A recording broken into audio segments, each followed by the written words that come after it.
కట్టమని సరించుకోండి. ఒక 3 సంవత్సరాల క్రితం నేను లేను అనుకున్న ప్రపంచానికి ఈ రోజు నాకు ఇంత గొప్ప రికగ్నిషన్ అందించింది కూడా ఎవరో కాదండి, మా అప్లైనే. చూడండి, భగవంతుడు ఎక్కడో తల్లి అంటే చూడండి, భగవంతుడు ఎక్కడ కూడా కనబడతాడా అంటే ఎవరికైనా కనబడ్డా? రోజు పూజలు చేస్తాం, వ్రతాలు చేస్తాం, మొక్కుతాం, ఒక పొద్దులు ఉంటాం, కానీ భగవంతుడు ఎప్పుడైనా కనబడ్డా? కానీ కనబడే భగవంతుడు ఎవరు అంటే కనుక మీ ముందు ఈ అవకాశాన్ని తీసుకొచ్చి ఇది ఉంది రండి అని ఎవరైతే పిలుస్తారో వాళ్ళే భగవంతుడు అండి. నిజంగా జీవితంలో భగవంతుడిని చూస్తానో చూడనో తెలియదు, కానీ నాకు పునర్జన్మనిచ్చిన భగవంతుడిని మాత్రం ప్రతిరోజు మేము తలుసుకుంటూనే ఉంటాం. వాళ్ళు ఎవరో కాదు, మా గ్రేట్ అప్లయన్స్ ఇద్దరు చెప్పిన శ్రీనివాస్ వడాన్సరేష్. చూడండి, ఎక్కడో పుట్టి మారుమూల గ్రామంలో ఎక్కడో ఉన్న నేను ఈరోజు ఒక 500 కిలోమీటర్లు వచ్చినాము అంటే ఆలోచించండి లీడర్స్, ఈ బిజినెస్ పొటెన్షియల్ ఎంత ఉందో మీకు ఇప్పుడే అర్థమైపోతుంది. ఓకే, సో నా స్టోరీలోకి వెళ్దామండి. దయచేసి ఇది కల్పితం కాదు, ఎవరు కూడా ఏడవకండి, ఇది రియల్ స్టోరీ. ఎందుకంటే ముందే చెప్తున్నా, చాలా మంది ఎక్కడికి పోయినా కూడా చాలా ఎమోషనల్ అవుతా ఉన్నారు. ఆల్రెడీ నేను ఏడ్చి నా కన్నీళ్ళు అన్నీ అయిపోయినాయి, ఇంకా లేవు కూడా. సో ఎందుకంటే నా దగ్గర ఉన్న నాలెడ్జ్ మీ అందరికీ నేను ఇవ్వాలి, మీరు కూడా మంచి ధనవంతులు కావాలనే ఉద్దేశంతో నేను చెప్తాను. సో మీరు ఎవ్వరు కూడా ఎమోషనల్ అనేది కావద్దు, అసలే కావద్దు. ఎందుకంటే మనం లక్షల రూపాయలు సంపాదించాలి కాబట్టి మనం ఎమోషనల్ కావద్దు. ఓకేనా? సో వన్స్ అగైన్, నా పేరు సమత, మా హస్బెండ్ మధు అండి, నాకు 2 చిల్డ్రన్స్, అద్వైత్ అండ్ ఆదిత్య. నా పాపకి ఇప్పుడు 9 ఇయర్స్, నా బాబుకి వచ్చేసి 7 ఇయర్స్ అండి. సో నేను పుట్టింది పెరిగిందంతా కూడా మంచిర్యాల డిస్టిక్ ఐడియా ఉంటుంది అందరికీ. సో చెన్నూరు అనే విలేజ్ అండి. ఇక్కడ నుంచి నాకు తెలిసి 600 కిలోమీటర్లు వస్తుంది మా అమ్మ వాళ్ళ ఇల్లు. మా వరంగల్ నుంచే 200 కిలోమీటర్లు వస్తుంది. సో మా అమ్మ నాన్నకి 3 సంతానం అండి, అక్క, అన్నయ్య, నేను చిన్నదాన్ని అన్నమాట. మీ అందరికీ తెలుసు, ఫ్యామిలీలో చిన్నవాళ్ళంటే ఎంత హ్యాపీగా ఉంటారో మీ అందరికీ తెలుసు. కానీ మా ఇంట్లో అపోజిట్ అన్నమాట, నేనే కష్టాలు ఎక్కువ పడ్డా. సో వద్దు అనుకుంటూ వచ్చిన వాళ్ళు ఉంటారు కదా, వాళ్ళన్నమాట నేను. మా నాన్న ఒక్కడు, మా నాన్నకి 4 చెల్లెళ్ళు, మా అమ్మ ఒక్కటి, మా అమ్మకి 7 అన్నదమ్ములు. సో అక్కడ మా నాన్న ఒక్కడవడంతో మా నాన్నమ్మ ఇంకో బాబు కావాలని చెప్పేసి నన్ను బలవంతంగా ఉంచితే ఈ టైగర్ వచ్చిందన్నమాట అక్కడ. ఈ టైగర్ ఇక్కడ ఈరోజు ఇంత గొప్ప రికగ్నిషన్ తీసుకుంటుంది. సో ఇట్లా అయిపోయిందండి నా జర్నీ అనేది. నేను అంతా బాగానే ఉంది. మా అమ్మ నాన్న పెద్ద, మాదేం హైఫై ఫ్యామిలీ ఏం కాదు, చాలా ఆర్డినరీ ఫ్యామిలీ. మా అమ్మ కూలికి వెళ్తుండే, మా నాన్న డ్రైవింగ్ ఫీల్డ్. సో అక్కడ అద్దద్దు అనుకుంటూ వచ్చినాం కదా, ఎట్లుంటాయి అన్ని అద్దద్దు అంటే ఉంటాయి కదా. మా అన్నయ్యకి ఉన్నాయి, మా అక్కకి ఇద్దరికి మదర్ మిల్క్ ఉంటుండే, నాకు మదర్ మిల్క్ కూడా లేవు. సో వాళ్ళిద్దరు మంచి బేబీ సోప్తో స్నానం చేస్తుండేనట, నా దగ్గరికి వచ్చి లైవే సోప్ వచ్చిందట. అక్కడి నుంచే నా చరిత్ర అనేది స్టార్ట్ అయిందన్నమాట. చాలా ఉంది, బట్ DUCDలో ఇంకా రిలీజ్ చేసేది ఉంది, అందుకనే కొంచెం షార్ట్గా చెప్పుకుంటూ వస్తాం మీ అందరికీ కూడా. సో అక్కడ స్టార్ట్ అయింది, అంతా బాగానే ఉంది. ఆర్డినరీ ఫ్యామిలీ, గవర్నమెంట్ స్కూల్లోనే చదువుకున్నాం, పెద్ద ప్రైవేట్ స్కూల్, ఇంగ్లీష్ మీడియం కూడా ఏం కాదు. నేను చదివింది డిగ్రీ వరకు అండి. సో తర్వాత ఏంటంటే అంత బాగున్న కాడ భగవంతుడు ఎక్కడో ఒక అడ్డం వేస్తాడే అయ్యాడా. అందరికీ కూడా ఉన్నాయా లేవు అడ్డంకులు ఉన్నాయి కదా. సో నాకు కూడా మా మదర్ 8th క్లాస్లో ఉండే నేను, అప్పుడు మా మదర్కి యూట్రస్ ప్రాబ్లం రావడం జరిగింది. సో అప్పుడు హాస్పిటల్ వెళ్తే డాక్టర్ చెప్పిండ్రు, ఈమెకి యూట్రస్ తీసేసినా ఏదో ఒక ప్రాబ్లం వస్తుంది, ఒకవేళ తీసేయకపోయినా కూడా ఏదో ఒక ప్రాబ్లం వస్తుంది అని చెప్పిర్రు. సో చనిపోతుంది అని చెప్పిర్రు. అప్పుడు మేమిద్దరం, మా అక్క నేను చిన్న వాళ్ళమే, మా అన్నయ్య ఒక్కడే ఉంటుండే హైదరాబాద్లో. మా అమ్మని తీసుకొని పోయిండు, సర్జరీ చేసిండు, ఇంటికి తీసుకొచ్చిర్రు. సో కూలి చేసే వాళ్ళకి ఇంట్లో ఉంటే తెల్లారుతుందా అండి?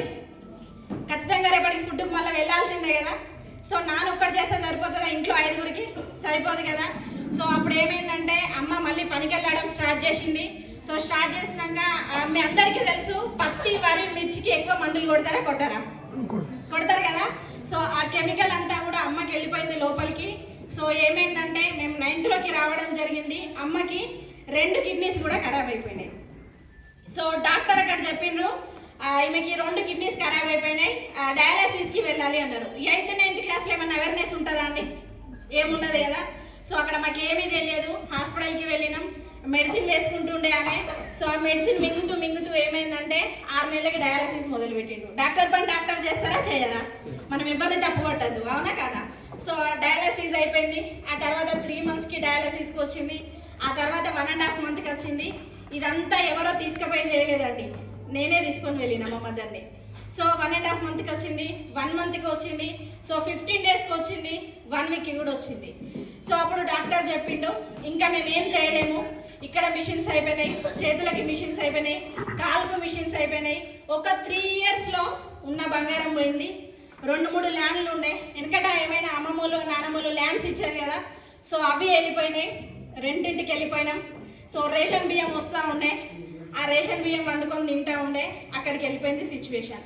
సో తర్వాత ఆల్టర్నేట్ డేకి వచ్చింది, కంప్లీట్ నేను స్కూల్ మానేసిన. మా టీచర్స్ దగ్గర నేను చాలా, మా క్లాస్లో ఫస్ట్ అనమాట, క్లాస్ లీడర్ అనమాట.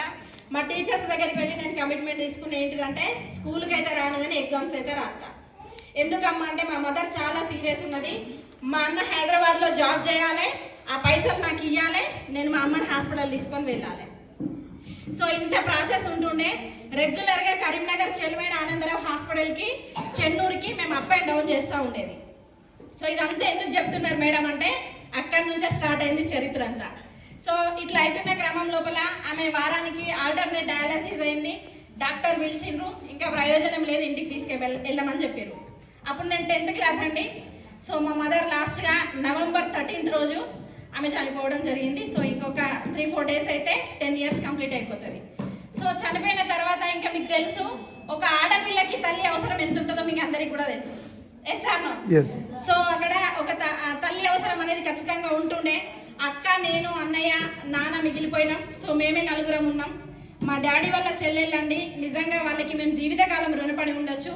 4 సిస్టర్స్ మమ్మల్ని దగ్గరికి తీసి, సో 10th ఎగ్జామ్స్ నవంబర్లో అమ్మ చనిపోయింది, మార్చిలో ఎగ్జామ్స్ అయిపోయినాయి, అక్కకి మ్యారేజ్ చేయడం జరిగింది.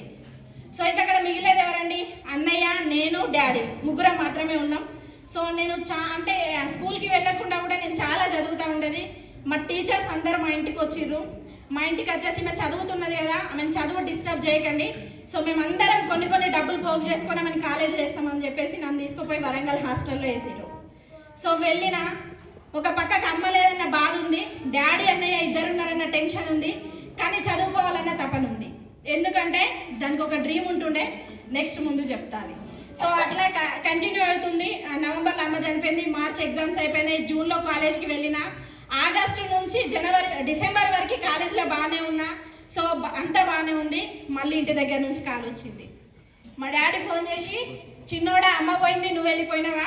సో నేను కూడా చాలా బాధపడుతున్నా, నువ్వు తొందర ఇంటికి వచ్చేసాయి అని అన్నాడు. సో అక్కడి నుంచి జనవరిలో మళ్ళీ నేను ఇంటికి రావడం జరిగింది. సో అప్పుడు నేను ఇంటర్ ఫస్ట్ ఇయర్, డిస్కంటిన్యూ అయిపోయింది. సో మా డాడీ సిక్ అయ్యిండ్రు. కరెక్ట్ మా అమ్మ చనిపోయినాక కరెక్ట్ 1 yearకే మా డాడీ జనవరి 13 రోజు మా డాడీ కూడా చనిపోవడం జరిగింది. సో ఎందుకు అంటే మా నాన్న, మా అమ్మ, మేన వాళ్ళు ఊహ తెలిసినప్పటి నుంచి వాళ్ళిద్దరు ఒకే దగ్గర పుట్టి పెరిగిండ్రు. ఆమె చనిపోయిన విషయం జీర్ణించుకోలేకనే ఆయన చనిపోయిండు, ఏ జబ్బు లేదు ఆయనకి. సో ఇట్లా గడిచిపోయింది.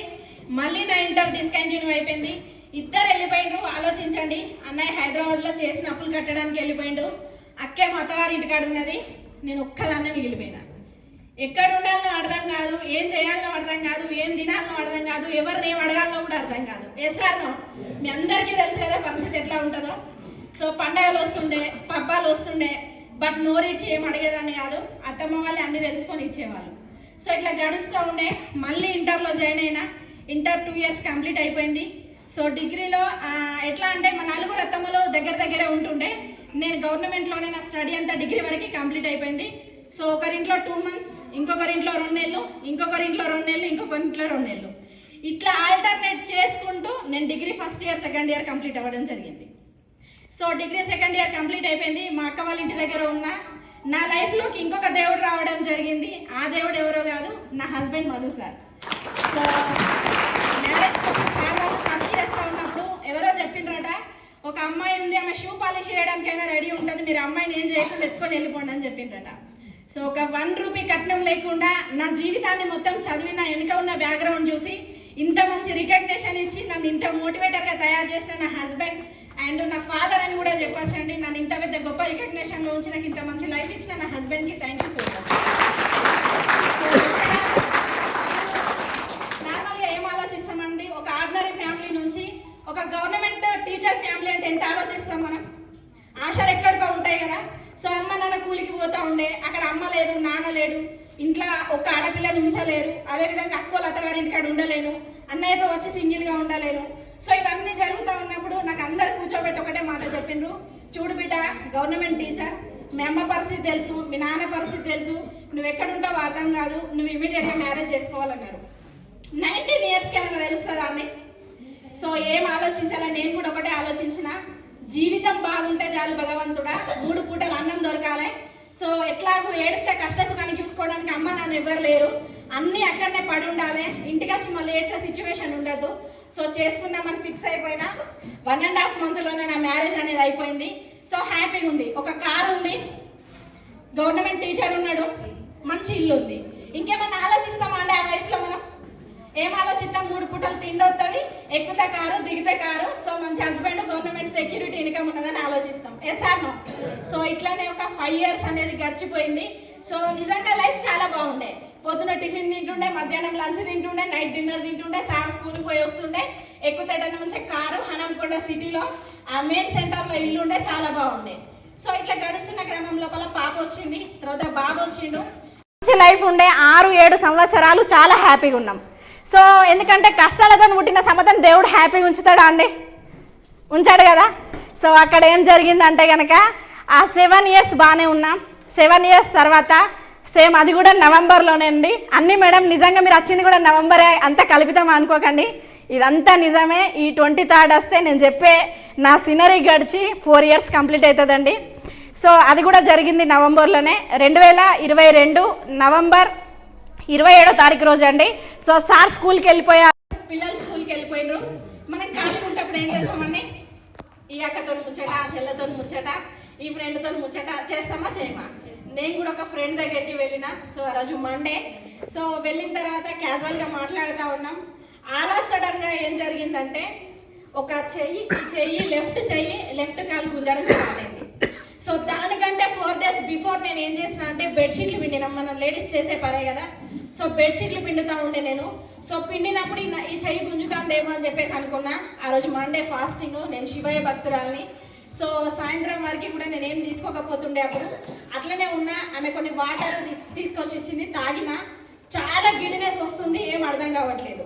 సో వెంబడే సార్ వాళ్ళ ఫ్రెండ్ వాళ్ళ కొడుకు ఆర్ఎంపీ ఉంటుండే, ఆయనకు ఫోన్ చేసి ఇమీడియట్గా నేను ఇక్కడ ఉన్నా, ఒకసారి రావా, నాకు ఎట్లనో అవుతుంది సుకుమార్ అని కాల్ చేసిన. వచ్చిండు. సో ఫస్ట్ డాక్టర్ వచ్చి ఏం చెక్ చేస్తాడండి? బీపీ, అంతే కదా. సో బీపీ చెక్ చేయడం జరిగింది.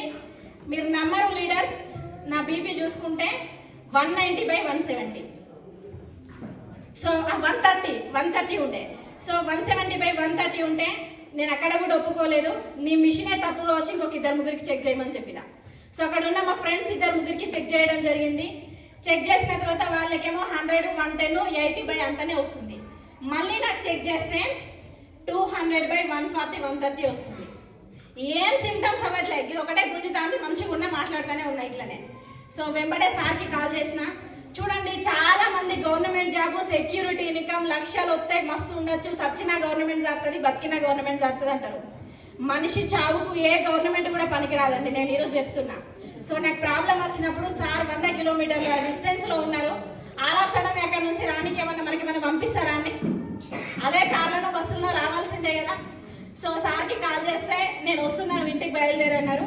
సో నేను ఇంటికి వెళ్ళేసిన ఫ్రెండ్ వాళ్ళ ఇంటి నుంచి. ఎంత ముందు బయలుదేరినా సార్ వచ్చేసరికి 7 అయితేనే ఉండే. అప్పటి వరకు ఈ టెన్షన్కే నాకు వామిటింగ్స్ అవుతా ఉన్నాయి.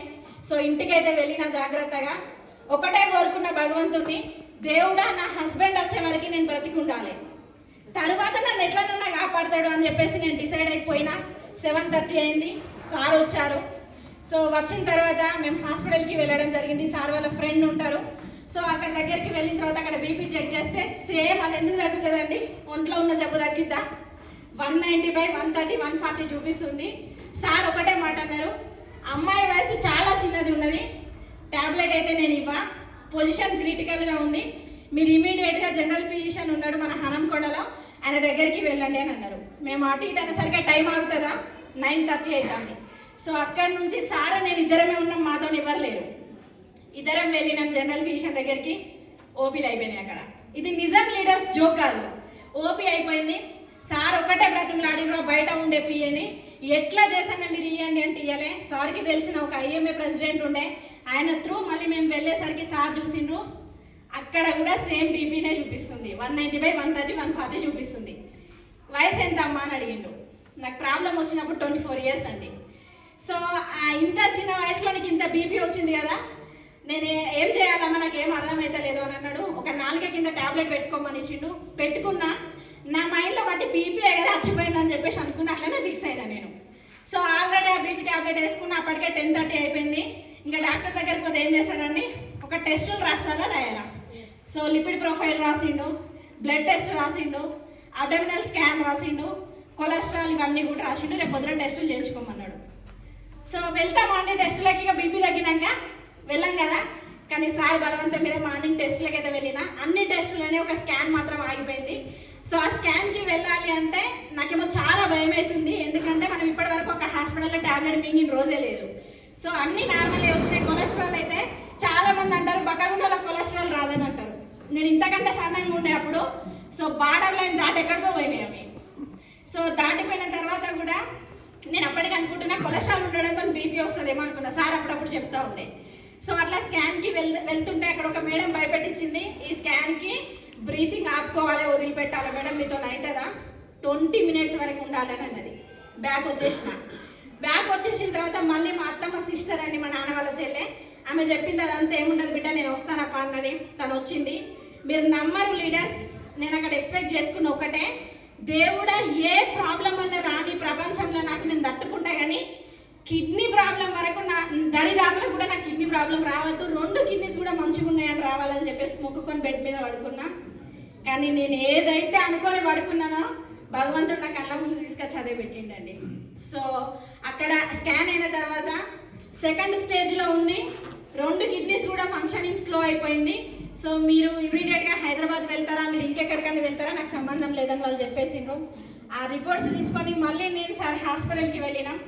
అక్కడ ఉన్న డాక్టర్ ఏం చెప్పిందంటే మీకు బయాప్సీ చేయడానికి కూడా ఛాన్స్ లేదు, ఒక 6 to 8 monthsలో డయాలసిస్ వెళ్ళాల్సి వస్తుంది అని చెప్పారు. నాకు అప్పటి వరకు కూడా నాకు ఈ ప్రాబ్లం ఏందని తెలియక నేను డాక్టర్ని అడుగుతా ఉన్నా, ఒక 6 నెలలు మెడిసిన్ వాడితే సరిపోతుందా సార్ అని అడుగుతున్నా. ఎందుకంటే నేను కంప్లీట్ డిప్రెషన్కి వెళ్ళిపోయినా. ఎందుకంటే మా మదర్ని నేను 2 కళ్ళ నిండా నేను చూసినండి. చాలా రోజులు ఫుడ్ లేని టైంలో నేను ఒక్క పొద్దులాగా ఉండేసి నా టిఫిన్ మా మదర్కి తినబెట్టి నేను ఇంటికి తీసుకొచ్చుకున్న రోజులు ఉన్నాయి. సో ఆ సిచ్యువేషన్ రావద్దు, ఆ మిషన్ మా ఇంటి వంట ఎవరు ఇంటి మీద కూడా ఎక్కద్దు అని చెప్పేసి నేను అనుకున్నా. సో ఆ క్రమంలో ఏమైందంటే అదేదో భగవంతుడు నా దాకానే ఆప్షన్ ఇవ్వడం జరిగింది. సో అప్పుడు నేను అనుకున్నా, అమ్మ నువ్వు ఆస్తులు ఇయ్యలే, అంతస్తులు ఇయ్యలే, మంచి ప్రేమను కూడా మాకు పొందించలేకపోయినావు, నీ ఆరోగ్యాన్ని మాత్రం నాకు అందించిపోయినావా అని చెప్పేసి అనుకున్నా. మీరు నమ్మరు లీడర్స్, ఇక్కడ నుంచి కంప్లీట్ నేను డిప్రెషన్లోకి వెళ్ళిపోయినా.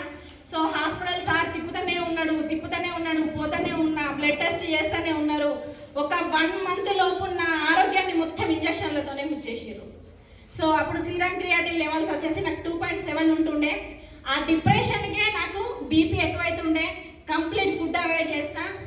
ఓట్స్ ఉండే అండి, ఆ ఓట్స్ని సో ఇక్కడ చూసుకోవడానికి అమ్మ లేదు, నాన్న లేడు, ఎవరి ఫ్యామిలీస్ వాళ్ళకే ఉంటాయి. సో అక్క వాళ్ళ ఇంట్లో ఉండే, అన్నయ్య వాళ్ళ అత్తగారి వాళ్ళ ఇంట్లో ఉంటుండే. సో ఇక్కడ కూడా 6 షేర్ చేసుకొని మా అక్క, మా అన్నయ్య, మా 4 అత్తమ్మలు మనిషికి 2 days నన్ను షేర్ చేసుకొని ఓట్స్ని ఒక జావా రూపంలో చేసి నాకు స్పూన్తో పోస్తూ ఉండే. అంత సిక్ అయిపోయినా నేను. సో ఇట్లా ఒక సోఫా ఉంటుండే, ఆ సోఫాలో పడుకోబెట్టిరు. కంప్లీట్ ఇట్లా అడుగు తీసి అడుగు వేయలేని పరిస్థితికి వెళ్ళిపోయినండి నేను. సో అప్పుడు సార్తో కూడా నేను ఒక మాట చెప్పిన, బ్లడ్ టెస్ట్ డోర్ తీసుకుంటా, అనవసరంగా నువ్వు నన్ను చేసుకున్నావు, నీ ఫ్యామిలీలోకి వచ్చి అనవసరంగా నిన్ను డిస్టర్బ్ చేసిందేమో, 2 పిల్లల్ని నీకు భారంగా ఇచ్చి వెళ్ళిపోతున్నా, దయచేసి నన్ను అర్థం చేసుకో అని చెప్పిన లీడర్స్ మీరు నమ్మరు. చెప్పిన తర్వాత సార్ ఒకటే మాట అన్నారు, ఎన్ని లక్షలైనా కూడా ఉన్న ఆస్తం తమ్మిని నేను కాపాడుకుంటా, నువ్వు ధైర్యంగా ఉన్నావు అని చెప్పారు. ఆ ఒక్క మాట నా లోపల ఉంది. బట్ నేనైతే ఆలోచించింది ఒకటే, కళ్ళ నిండా మదర్ని చూసినా కాబట్టి నేనైతే మీరు నమ్మరండి, నిరంతరం నా ఫోటో గోడకే ఊహించుకున్నా. 2 కిడ్స్ ఫోటోలు అక్కడ ఉంటుండే. ఒక్కొక్కసారి అనుకుంటుండే నేను, వాళ్ళు స్కూల్కి పోయి వచ్చేంత వరకనే నేను ఉండను, మళ్ళీ చూస్తానో చూడను అని కొన్ని రోజులు వాళ్ళు స్కూల్కి పంపలేదండి. ఎందుకు మేడం అని అంటే, నేను ఇంగ్లీష్ మెడిసిన్స్, నాకు డాక్టర్ ఒక 40 రకాల ట్యాబ్లెట్స్ రాసిందండి. అన్నీ హై యాంటీబయాటికే రాసిర్రు. నేను అది ఒక్కొక్కటి వేసుకుంటుంటే అది చెప్తే అర్థం కాదండి, అట్లా ఉండే నా సిచ్యువేషన్. ఇటు లేవలేను, అటు తినలేను, ఇటు పడుకోలేను. ఇంత గలగల మాట్లాడే నేను ఒక్కసారి అన్నం పెట్టు అని అడగాలని మా వాళ్ళందరూ కూర్చొని ఉంటుండే. నువ్వు మాట్లాడు అని కూర్చొని ఉంటే నేను ఒక 25 days 30 days మాట కూడా మాట్లాడలేదండి. సైకిల్ చేయడం మాత్రమే చేసిన. అంత డిప్రెషన్ అయిపోయింది నా బాడీ. సో ఇది నవంబర్ డిసెంబర్లో గడిచిపోయింది. సార్ లాంగ్ లీవ్ పెట్టేసిండ్రు. పరిస్థితి ఇంట్లో ఎట్లా ఉండే అంటే చాలా క్రిటికల్గా ఉంటుండే. సో ఇట్లా కాదని చెప్పేసి మా డాడీ వాళ్ళ చిన్న చెల్లె ఉంటారు, ఆమె సిస్టరు, అక్కడికి తీసుకొని వెళ్ళిపోయింది. సో జనవరిలో 20 రోజులు గడిచిపోయినాయి. ఇంకా ఏమనుకున్నారంటే ఇప్పుడు ఇక నువ్వు అయిపోతే కిందేద్దామన్న సిచ్యువేషన్ ఉంటుండే. నేను ఉంటాను అని చెప్పేసి ఇండైరెక్ట్గా అందరూ మా ఫ్యామిలీలో ఒక 25 మెంబర్స్ ఉంటాం మేము. సో అందులో బాగా అల్లరి చేసేదన్నమాట నేను. వాళ్ళందరూ నేను ఎక్కడ డిప్రెషన్కి వెళ్ళిపోయి ఏమన్నా అవుతాను అని ఒక 4-5 డేస్ అందరూ కూడా మా ఇంట్లోనే ఉండి సరదాగా చూస్తూ ఉండే. సో ఇట్లా హనంకొండ హాస్పిటల్ ఇదంతా జరిగిపోయింది. సో నెక్స్ట్ సార్ మళ్ళీ వేరే వాళ్ళ సజెషన్ తీసుకొని హైదరాబాద్ తీసుకురావడం జరిగింది. సో హైదరాబాద్కి వచ్చిన, కిమ్స్ కొండాపూర్కి వెళ్ళిన, అక్కడ డాక్టర్ అయితండి. సో చూసిరు, టెస్టులు అన్ని చేసిరు. సార్ కూడా అదే చెప్పిండు, నన్ను బయట కూర్చోబెట్టి హస్బెండ్ని, సో మా అల్లుడు భరత్ మీకు అందరికీ తెలుసు. సో ఆయన మా ఆడపడుచు వాళ్ళ కొడుకండి. నిజంగా థ్యాంక్స్ టు భరత్ అండి, ఆయన కూడా నా హెల్త్లో చాలా హెల్ప్ చేయడం జరిగింది. సో మా భరత్, మా బ్రదర్ అండ్ మా సార్, వీళ్ళు ముగ్గురు లోపల ఉన్నారు. డాక్టర్ వీళ్ళకి ఏమో చెప్తాను. భయం అవుతుందా కాదా? అతి భయం అవుతుందా కాదా అండి? సో ఆ టెన్షన్కి నేను అనుకుంటున్నా ఇంకొక 3 నెలలు 6 నెలలు అయితే అయిపోతుంది కావచ్చు, అందుకే చెప్తాడేమో అనుకున్నా. వస్తాయా రావు ఆలోచనలు? సో సేమ్ ఆలోచన వస్తూ ఉండే. అట్లనే వీళ్ళని అడిగితే ఏం కాదు, నువ్వు మంచిగా అవుతావని చెప్పేసిరు. కానీ నేను నమ్మలేదు, నేను మెంటల్గా ఫిక్స్ అయిపోయినా. సో అక్కడ సార్ చెప్పిండు, ఎవ్రీ మంత్ వచ్చేసి మీరు టెస్టులు తీసుకొని వెళ్ళాలని, ఆ టెస్ట్ చేసుకొని మెడిసిన్ వాడాలన్నారు. అక్కడికి వెళ్ళినప్పుడు నాకు 120 mg బీపీ టాబ్లెట్ ఇచ్చిర్రండి. 120 mg BP tablet per day నేను మింగిన. పొద్దున 60 వేసుకున్నా, సాయంత్రం ఒక 50 వేసుకున్నా. సో ఆ టాబ్లెట్స్ వేసుకుంటేనే కంట్రోల్ అవుతూ ఉండే. సో అటువంటి సిచ్యువేషన్ ఉండే. ఇట్లా జనవరి 20 రోజులు గడిచిపోయింది. సో జనవరి 23 నా పునర్జన్మ తీసుకున్న రోజు అని చెప్పొచ్చు. ఆ రోజు వాస్తవంగా నా బర్త్డే అండి. సో జనవరి 22వ తారీఖు రోజు సార్కి ఏం అర్థం కాలే, ఏం చేయాలో. మా భరత్, మా అల్లుడు, మా సార్, మా అప్లైన్ శ్రీనివాస్ వడ్డమన్ సార్కి కాల్ చేయడం జరిగింది. సో అంటే ఎక్స్ నెట్వర్క్లో సార్ వాళ్ళు ఉండే, బట్ నాకు ఏం టచ్ లేదు మార్కెటింగ్ అనేది. అక్కడ సప్లిమెంట్స్ ఉంటాయని తెలుసు. ఆ సప్లిమెంట్స్ మేము నా హెల్త్ పరంగా తీసుకోవాలంటే 10,000 రూపాయలు అయితే కానీ ఒక 5 రకాల ప్రోడక్ట్స్ రావండి. ఇప్పుడున్న కండిషన్లో 10,000 పెట్టేటట్టున్నదా? సార్ లాంగ్ లీవ్, పిల్లలు 2 ఇంటికాడ, నేను పోయి మంది ఇంటి మీద. సో ఇటువంటి సిచ్యువేషన్ ఉండే. సో అప్పుడు ఆ 10,000 పెట్టి ఒక్కసారి తీసుకొచ్చిర్రు. నాకు అవి మింగుతూ ఉంటే పైసలను మింగినట్టు అనిపిస్తుండే. ఇటు పోతే హాస్పిటల్ ఖర్చు, ఇటు పోతే సప్లిమెంట్స్, ఇన్ని లక్షలు నన్ను మింగిపిస్తున్నారు. నాకు తెలిసిగా జీవితకాలం నా పని మెడిసిన్ మింగుడే అని ఫిక్స్ అయినా. 40 రకాల ఇంగ్లీష్ మెడిసిన్స్, ఇవి ఒక సప్లిమెంట్స్ 20 రకాలు, 60 టాబ్లెట్లు పర్ డే నేను వేసుకునేదాన్ని అండి. పొద్దున్న 60, సాయంత్రం 60 లీటర్స్. సో 120 టాబ్లెట్లు నా కడుపులోకి పోతా ఉండే. అన్నం మొత్తం బంద్ చేసిన నేను. సో ఇటువంటి సిచ్యువేషన్ ఉంటుండే. సార్ వాళ్ళు కాల్ చేయడం జరిగింది. సో కాల్ చేసి మా మేడంకి ఇట్లా ఉంది, ఏమన్నా సప్లిమెంట్స్ ఉన్నాయా అని చెప్పేసి అడిగారు. సార్ PhD చేశారు కాబట్టి న్యూట్రిషన్ మీద చాలా అవగాహన ఉంది. చేస్తే సార్ మన దగ్గర ఉన్న సప్లిమెంట్స్ గురించి చెప్పడం జరిగింది. వెంటనే నా పునర్జన్మ భగవంతుడు ఒక అవకాశాన్ని నాకు ఇవ్వడం జరిగింది. మళ్ళీ నా బర్త్డే రోజు, సో జనవరి 23 నా బర్త్డే. ఆ రోజు వెస్టీజ్లో మేము లాగిన్ అవ్వడం జరిగింది. సో కేవలం మేము వచ్చింది ఆరోగ్యం కోసం మాత్రమే లీడర్స్, ఆదాయం కోసం కాదు, ఆరోగ్యం కోసం మాత్రమే. సో వెళ్ళేసి సార్ సప్లిమెంట్స్ తీసుకురావడం జరిగింది. తెచ్చి నా ముందు పెడితే నేను అన్నా, ఇవి మింగాల, అవి మింగాల, ఇవి మింగాలి. ఇవన్నిటికంటే ఎవరన్నా లేనప్పుడు సూసైడ్ చేసుకుంటే బాగుండేమో ఆలోచన వచ్చింది లీడర్స్. మీరు నమ్మరు, ఎన్నో రకాల ఆలోచనలు వచ్చినాయి ఇలా. ఎందుకంటే ఈ గోళీలు మింగుకుంటే ఈ వయసు నుంచి ఎన్ని సంవత్సరాలు బతుకుతాం మనం అని చెప్పేసి ఆలోచిస్తూ ఉండే. బలవంతంగా నా దగ్గర ఉండి ట్యాబ్లెట్స్ వేస్తూ ఉండేది వాళ్ళు. సో వేసుకున్న జనవరి, ఫిబ్రవరి, మార్చ్ ఈ 3 నెలలు కంటిన్యూస్గా సప్లిమెంట్స్ ఒక దాంట్లో వేసి పౌడర్ చేసి నా గొంతులో పోస్తూ ఉండే. సో అటువంటి సిచ్యువేషన్లో ఈ 3 నెలలు వాడిన ఏదైతే సీరం క్రియాటిన్ లెవెల్స్ 2.7 ఉండేనో, కిమ్స్ కొండాపూర్ 4 months 5 monthsలో డయాలసిస్ రమ్మని చెప్పారో, సో అదే కిమ్స్కి మళ్ళీ వెళ్తే నా సీరం క్రియాటిన్ లెవెల్స్ అనేది 1.2 రావడం జరిగింది. నేను అనుకున్నా భూమి మీద నూకలు బాగున్నాయేమో అందుకే తగ్గింది కావచ్చు అనుకున్నా. సో 1.2కి రావడం జరిగింది. అప్పుడు సార్ పిలిచి అడిగినారు, ఏం చేసిర్రు మీరు 1.2కి వచ్చింది 2.7 నుంచి అని అడిగారు. సో ప్రోటీన్, యూరిన్లో ప్రోటీన్ లాస్ అంటారు కదా, 4-5 ప్లేసులు ఉండేవి. సో అటువంటి సిచ్యువేషన్ నుండి 1.2కి రావడం జరిగింది. ఏం చేసిరని అడిగితే మా మధు సార్ చెప్పారు, మేము న్యూట్రిషన్ ఫుడ్ సప్లిమెంట్స్ వాడుతూ ఉన్నాం సార్, అందుకే మా మేడంని మేము సెట్ చేసుకోగలిగినామని అన్నారు. దాంతోపాటు విపరీతమైన డైట్ అండి, డైట్లో ఇప్పటికి కూడా కంటిన్యూ చేస్తూ ఉంటాను. సో విపరీతమైన డైట్ కంటిన్యూ చేస్తూ నా ఆరోగ్యాన్ని మళ్ళీ నేను రిటర్న్ తెచ్చుకోవడం జరిగింది. సార్ ఒకటే మాట అన్నారు అక్కడ, సో ఇంత 3 నెలల్లో ఇంత క్రియాటిన్ తగ్గిన వల్ల నేను ఎవరిని కూడా చూడలేదు. మీరు ఏదైతే కంటిన్యూ చేస్తూ ఉన్నారో సో లైఫ్ టైం మీ సప్లిమెంట్స్ని కంటిన్యూ చేసుకోండి అని చెప్పారు. Because of wastage food supplements అండి.